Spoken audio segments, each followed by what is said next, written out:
నాట్య కళాశాలల నుండి కొంతమంది విద్యార్థులు నాట్య ప్రదర్శనలో పాల్గొంటూ ఉంటారు.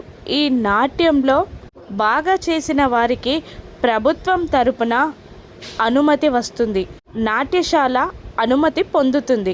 దాంతో ఒక కళాశాల తరపున కొంతమంది విద్యార్థులు వచ్చి నాట్యం చేయగా జడ్జిగా వ్యవహరిస్తున్న ఒక నాట్యం తెలిసిన కళాకారిణి పెద్దావిడ ఇలా అంటూ ఉంటుంది, మీకు ప్రభుత్వం తరపున అనుమతి రావాలి అంటే మీరు ఇంకాస్త కష్టపడాలి అని అనగానే అక్కడున్న యాంకర్ ఇలా అనౌన్స్ చేస్తుంది. ఇప్పుడు శోభాచంద్ర కళాశాల నుండి కొంతమంది విద్యార్థులు నాట్య ప్రదర్శన చేయడానికి వస్తున్నారు అనగానే భూమి తను డ్యాన్స్ నేర్పిన విద్యార్థులతో సహా డ్యాన్స్ చేస్తూ ఉంటుంది.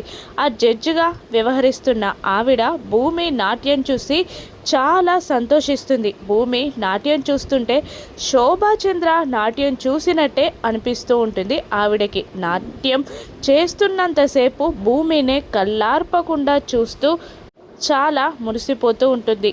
నాట్యం పూర్తయ్యాక లేచి భూమి దగ్గరికి వచ్చి చాలా బాగా చేశావు, అచ్చం శోభాచంద్ర లాగే చేశావు, నువ్వెవరు, శోభాచంద్ర అభిమానివా అని అడగగానే కాదు అంటుంది భూమి. తన శిష్యురాలివా అని అడుగుతుండగా కాదు అంటుంది భూమి.